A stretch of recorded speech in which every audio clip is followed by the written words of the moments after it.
Hey, y'all, Scott Horton here for The Future of Freedom, the monthly journal of the Future of Freedom Foundation. Edited by libertarian purist Sheldon Richman, The Future of Freedom brings you the best of our movement, featuring articles by Richman, Jacob Hornberger, James Bovard, and many more. The Future of Freedom stands for peace and liberty, and against our criminal world empire and Leviathan state. Subscribe today. It's just $25 per year for the back pocket-sized print edition, $15 per year to read it online. That's The Future of Freedom at fff.org/subscribe. Peace and freedom. Thank you. Hey, I'm Scott. Welcome back to the show. It's my show, The Scott Horton Show. My wife says I yell all the time. You don't know how loud you are, she says. And I think maybe I'm going deaf from these darn headphones. I'm going to turn those things down a little bit. I got Will Grigg on the line. I hit the wrong button. I got Will Grigg on the line. He's at Pro Libertate. freedominourtime.blogspot.com. freedominourtime.blogspot.com. And he is the author of the book Liberty in Eclipse, which you can also get on audiobook at listenandthinkaudio.com.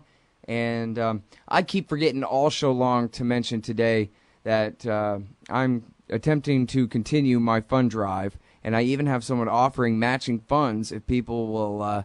if I can get 10 people to donate $50, he will match it up to $500. So that would be really, really nice. If anybody wants to stop by, scotthorton.org/donate. And introducing Will Grigg is a good time for me to remember that I need to ask you that, because I'd also like to ask you to donate to Will Grigg's efforts, too. He is among the very, very, very best opponents of America's warfare state and militarism and local police abuse that we have. He's an extremely important part of the libertarian movement. We absolutely have to keep him writing and commentating on the police state in America. You know, so we can be a little bit more free. That's why. It's freedominourtime.blogspot.com, and right there on the right side, there's a button to donate by PayPal to Will Grigg's efforts as well. So thank you very much for doing that. I would appreciate it. And now thank you, Will, for joining us on the show today. How are you? Scott, that was a generous and gracious gesture. Thank you so much. That means a lot to me. Well, you deserve it a hell of a lot more than I do, so there you go. I got to do something. I wouldn't necessarily agree with that assessment, but thank you so much. All right. freedominourtime.blogspot.com. Making murder reasonable. How the Ferguson PD will whitewash the killing of Michael E. Brown. Do tell, sir. The thing that's happening now, I'm convinced, is that Officer Darren Wilson and the people advising him, which would include at least one police union rep and a lawyer and a number of people within the risk management community there in Ferguson, we haven't been told specifically, but according to standard protocol, this is what's going to happen, is that they're going to try to present this as a matter of a reasonable officer in an evolving situation confronting an imminent threat to his life. And under Chapter 563 of the Missouri Revised Statutes, they're going to say that whether or not Brown was a felony suspect, something that Wilson did not know at the time, according to the tardy disclosure and the reluctant disclosure by Chief Jackson, in spite of the fact that he was unarmed and had fled, that he turned to face the officer and in doing so signaled that he was resuming whatever conflict had ensued before he had fled, and that created within the mind of Officer Wilson the reasonable fear that he confronted an imminent threat to his life, and so he shot him several times in spite of the fact that numerous witnesses, not merely Dorian Johnson, but also a very articulate young woman by the name of Piaget Crenshaw, who had no connection to anything that Brown had been doing earlier, in spite of the fact that witnesses say that his hands were up and he was in a posture of surrender, the case is going to be made that this was a ruse and that he was still an antagonist and that it is an act of justifiable homicide for a police officer in that situation to shoot him several times and kill him. That's the case that's going to be made, and it's going to be subsumed under what's called the reasonable officer standard pursuant to Garner versus Tennessee. And Garner versus Tennessee was handed down by the Supreme Court in 1985. It was on the basis of an 11-year-old case involving a fleeing suspect in a burglary, a home robbery. The suspect did not surrender. He did not submit to arrest. He was fleeing from the police officer who shot him. He wasn't armed at the time, was another teenager. And in that case, the Supreme Court said that not every use of force against a fleeing suspect is constitutionally reasonable. If you're dealing with an unarmed suspect who doesn't pose an immediate threat to the life or physical safety of a police officer or somebody else in the public, then that shot is an unconstitutional taking. And what they're going to try to say, given the fact that Missouri has a very low threshold of justification for official homicide by a police officer, what they're going to say is that what matters here is the subjective impression of Officer Wilson, that he had struggled with Brown, and of course there are eyewitnesses that confirm that a struggle of some sort took place. Wilson's trying to say that the first gunshot happened because Brown had reached in and tried to disarm him. If he was shot during that engagement, and I'm not sure whether or not that point's been nailed down flush, if he was shot during that engagement, it's difficult to see how he would have absorbed a bullet wound to his right side when, from what we understand, Officer Wilson was right-handed, and I don't see how the struggle could have evolved in such a way to where he would have been shot at that point while reaching for the officer's gun. But what they're going to try to say is that what matters is the perception of the police officer in this situation, and that even if there's some ambiguity regarding the ballistics or the autopsy results or contradictory testimony, in the absence of a dash cam, the Ferguson Police Department has them. It's just not gotten around to installing them because officer accountability is not one of its institutional priorities. In the absence of that dash cam video, and despite all the contradictions and ambiguities, the dispositive fact is that the officer feared for his life. And on that basis, they're almost certainly, I'm convinced they're almost certainly going to find that the shooting was justified, and that there will not be criminal charges pressed within that jurisdiction against Officer Wilson. It's possible that the federal government might get involved in filing a federal civil rights charge against him. And the federal role so far in this whole episode has not been that of dispensing healing balm on a troubled community. This is the same federal government that up-armored the Ferguson PD to ridiculous levels, that provided not only with the weaponry, but the training that unleashed a literal counterinsurgency warfare operation on the streets of Ferguson last week. And you've got the FBI now supervising the investigation by the Missouri Highway Patrol. The FBI, of course, are the people who give us such marvels of investigative virtuosity as the crime lab, the National Crime Lab, which, of course, is scandal-ridden and completely unreliable.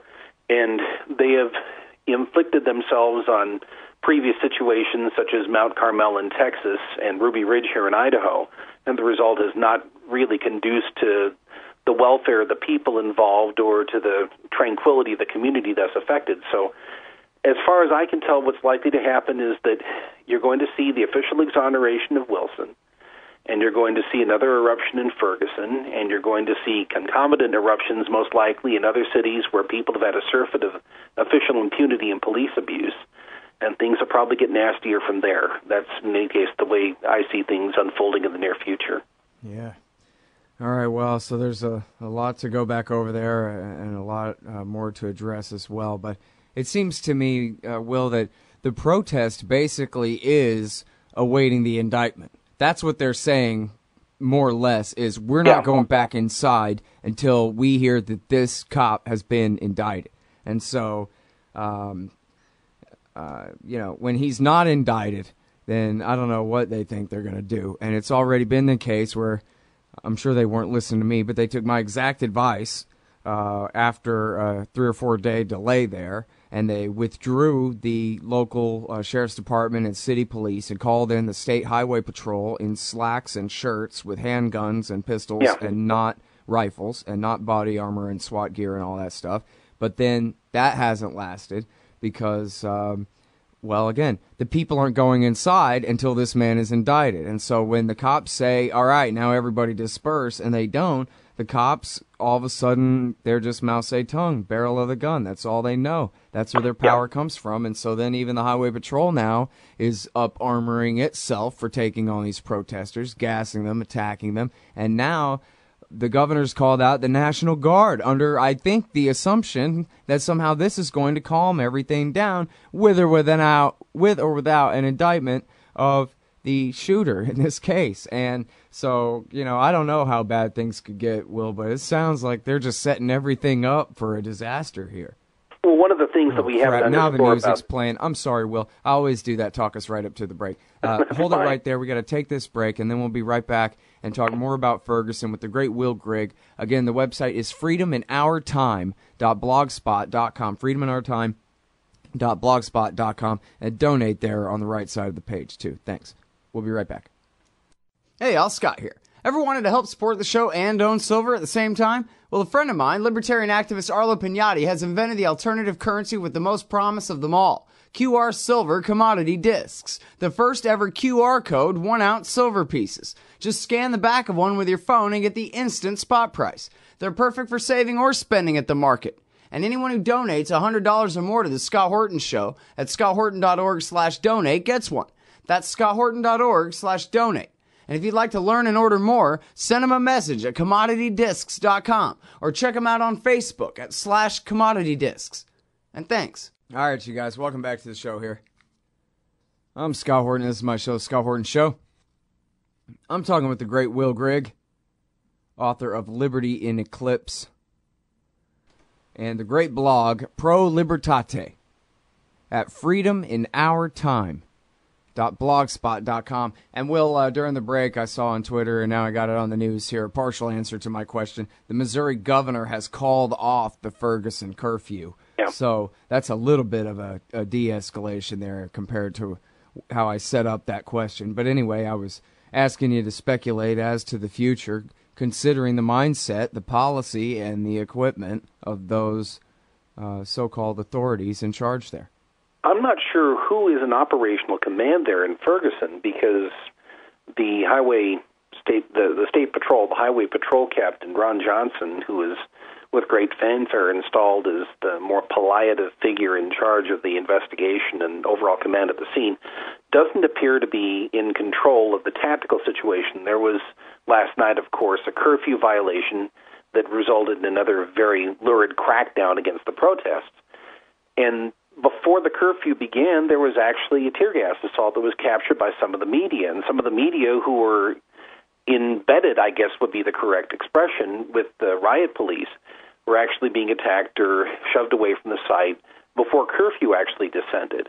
The other thing that I think is a significant part of the story, and this is, I think, a lesson that we should extract from this, is that nothing that has been done by the riot police has been to the benefit of the property owners who are actually suffering from the violence of looters and pillagers. Mm-hmm. There have been several accounts, some of them on camera, one of them, interestingly enough, on National Review Online, which is not notable for its criticism of the police.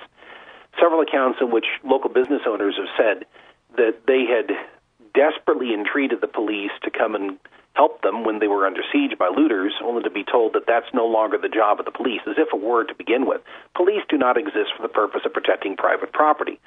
Some of them do this. This is incidental to their primary task, which is to enforce the will of the political class and to extract revenue for their benefit. And in this case, the only thing that they're worried about right now is essentially suppressing protests, not dealing with threats to private property.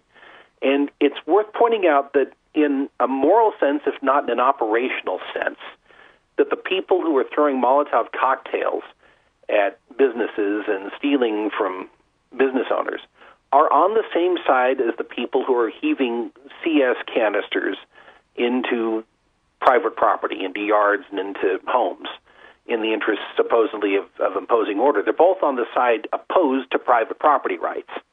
And the latter, of course, we're talking about the police in that instance, the latter are using the former basically as a rationale for doing what every government everywhere wants to do all the time, which is to impose order at the expense of liberty. And I do think that it's welcome to see Governor Nixon backing off the brink a little bit here by removing the curfew. But there have been oscillations before over the last several days where there's been, as you pointed out, Scott, a less confrontational approach, and it lasted just long enough for events to overtake it and to redefine the tactical situation. And I don't know who's driving those events. I don't know if we're dealing here with people who have simply flocked to Ferguson, opportunistically exploiting the tumult. There are people who meet that description, of course.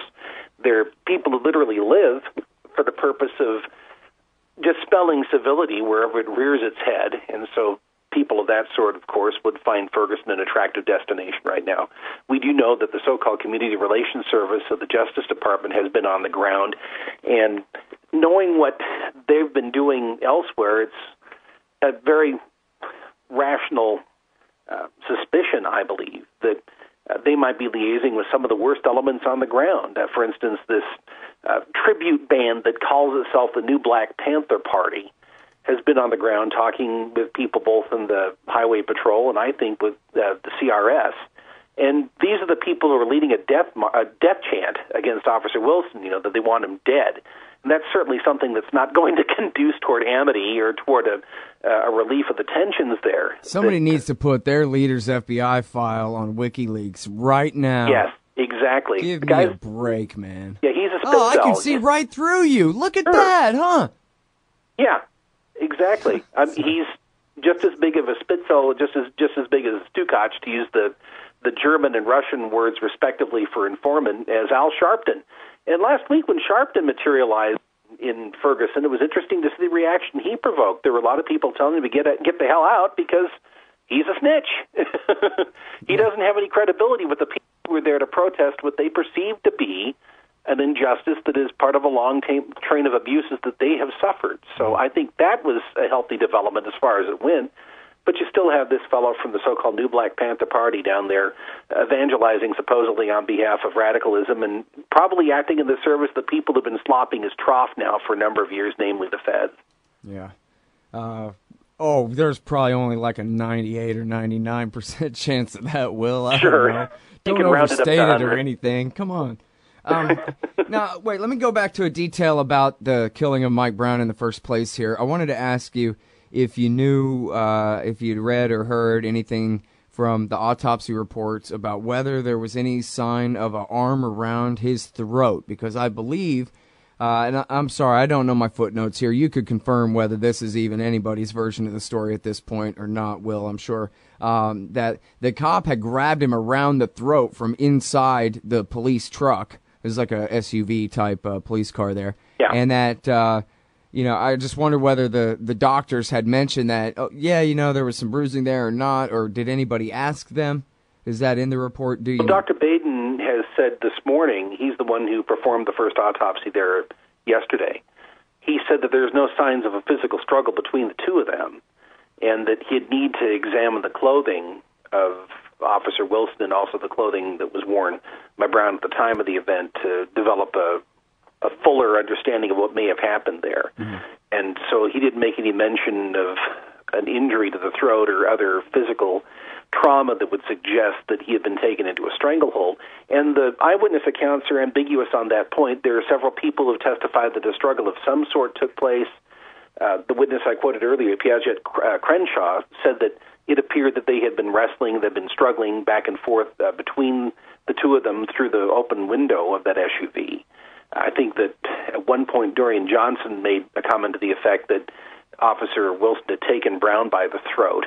I don't know whether he's reiterated that or whether he's underscored that. He's given a number of interviews, and I've not read or seen all of them. But there are several accounts saying that there was a struggle of some sort taking place. It's pretty clear on the basis of what Chief Jackson was compelled to say by way of clarification after he had identified Officer Wilson following a very long and agonized silence on that subject. He, of course, released without comment, very coyly, this package of information containing a report and still photos showing a figure who appears to be Brown involved in a strong-arm robbery, thereby leaving the impression that Brown might have been investigated by Officer Wilson as a suspect in that strong-arm robbery. He was forced to admit that at the time of the encounter, Wilson had no idea of the robbery and was not looking for Brown as a suspect, but rather was approaching him as a jaywalker. And so the question has to do, from the perspective of the police, with the mindset of Brown, and that's, of course, a subject to which we no longer have access, given that he's dead. But they're trying to say that if he was approached by a cop after committing a strong-arm robbery, then he might have tried to disarm the cop in order to avoid arrest, which strikes me as counterintuitive, quite frankly. If you're being told that you're jaywalking, you want to make yourself inconspicuous. And other people have said that part of the thug culture in which Brown was supposedly raised, and that's, of course, making some rather extravagant assumptions about what we know about this kid, that in the thug culture that he would have been froggy and he would have felt full of himself after beating up a much smaller man who was very bravely defending his business against a strong-arm robber. That's something that we have to acknowledge. That he would have seen it as appropriate and necessary to confront the police officer rather than backing down. I don't know how to assess that because I don't know a whole lot about Brown or about that aspect of his background. There's an effort, by the way, to confuse this Michael Brown with another Michael Brown of roughly the same age who lives about 50 miles away in a different town in Missouri, and who, unlike the late Michael Brown, actually has a very long rap sheet that includes, among other things, violent theft and a couple of other serious crimes. A lot of people are trying to say that's the same person. The prosecutors made it clear after Brown was shot, this Michael Brown, that he had no previous criminal record. There are in circulation some recordings of supposed rap songs that he had allegedly recorded that talk about the thug life, and it could be a different Michael Brown. It could be the same Michael Brown simply giving voice to adolescent fantasies. Who knows? The point is, at the time of the encounter, the officer was not looking at him as a suspect in a strong-arm robbery, and even if he were pursuing an accused felon, a suspected felon, if that felon flees and he's unarmed, under the current standard as articulated by the Supreme Court, the cop would not be in the right in shooting at a fleeing suspect, even a felony suspect, who is unarmed. Under Missouri law, if the suspect turned and attacked the police officer, that might be justifiable. However, the eyewitness account of Ms. Crenshaw, which was given immediately after the shooting, held that Brown turned and then held his hands up to surrender, and he was shot twice in the head. And that would seem to comport with what we heard about the autopsy findings conducted by Dr. Baden yesterday, that he was shot twice in the head, once in the top of the head and then in his right arm several times. That would be compatible with the eyewitness account of Ms. Crenshaw. So, Will, let me ask you one more question here then about the politics. You mentioned something positive there about National Review Online actually paying attention to this from a more libertarian view than we might expect from them. And I'm not sure if you noticed, but there was actually an article at National Review Online. Basically, I forget the exact title of it or whatever, but the thrust was that it's not conservative to stick up for cops anymore, the way they're acting, basically. Yeah. The Bill of Rights and freedom and the rule of law and the Constitution, these things are conservatives. And the modern police as a government program, the way they are now and as unaccountable as they are and as violent as they are now, enough is enough of this for poor black Americans and for everybody else too. And in other words, it was the best kind of thing that could have possibly ever been published in the National Review about that kind of thing. And I was wondering if you could comment about, you know, the possibility. I don't mean to overstate it, and I'm not really trying to ask you to overstate it really either, but I wonder what you really think, if you could assess for us the possibility that we could really see a national consensus on this, where we got civil rights and PC left-wingers all locked up, even in Obama years. Still, this is not okay at all to the left, as broadly as you could possibly define it. Of course, us libertarians are absolutely perfect on it. And then even the right-wingers now are coming together, and not just the populist, you know, militia, patriot right or whatever, but actual National Review right-wingers. Is it possible that the people of America could really have a consensus on this and speak with one voice enough on this to really see some rollback in Washington, D.C. and in our state capitals, and to demilitarize the police and maybe even, you know, work on really ending the war on drugs? Will? I think that the one unambiguously hopeful thing that is a product of this huge and still unfolding tragedy is the fact that you have many people in the institutional conservative movement finally addressing the issue of the militarization of local police and federal control of local police, and speaking about the imperative necessity of rolling this back. And I do think that's healthy.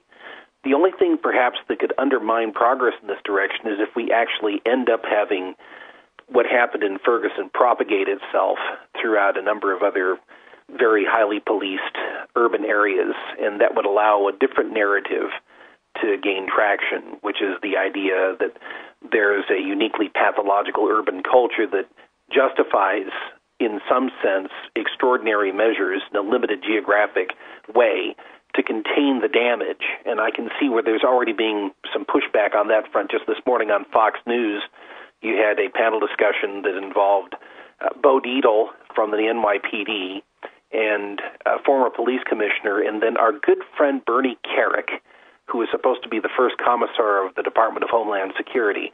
And they all agreed that what happened last week in terms of the overwhelming show of force by the militarized riot police in Ferguson was entirely appropriate And their only criticism was for Captain Johnson from the Highway Patrol, that he was far too accommodating in actually addressing the grievances of the community there that they were policing. So there's already a counter, if you will, already something of a counter-revolution underway going on in the institutional right. So while there's reason for optimism, there's also an awful lot of inertia here, and right now there are efforts being made behind the scenes, I suppose, to try to find some way of repackaging this message to where it's perfectly all right to have a limited deployment of police on a wartime footing where they're really needed.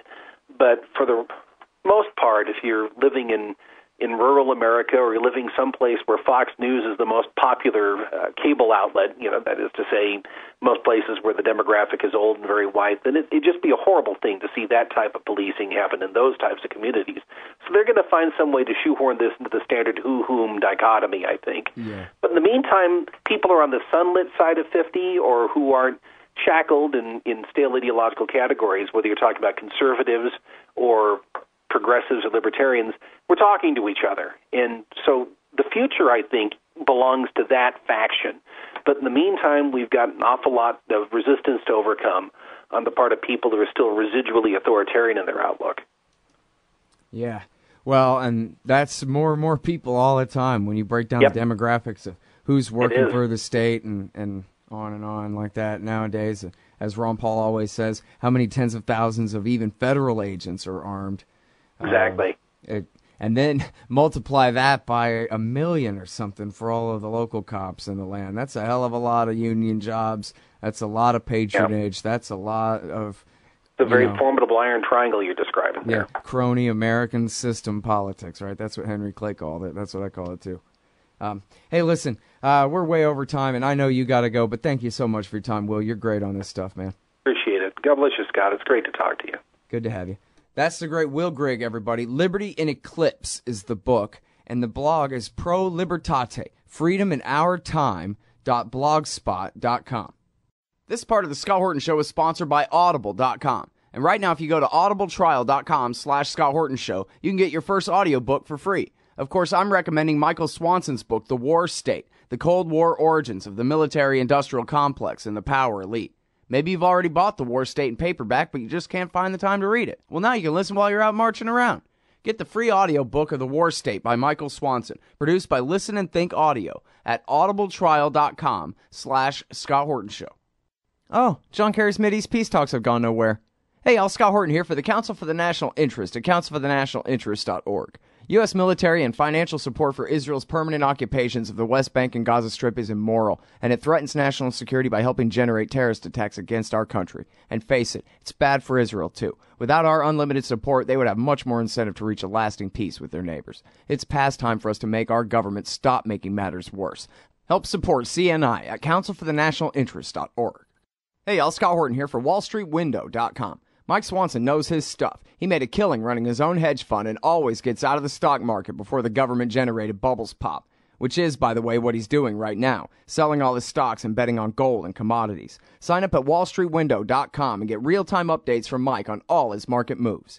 It's hard to know how to protect your savings and earn a good return in an economy like this. Mike Swanson can help. Follow along on paper and see for yourself. wallstreetwindow.com.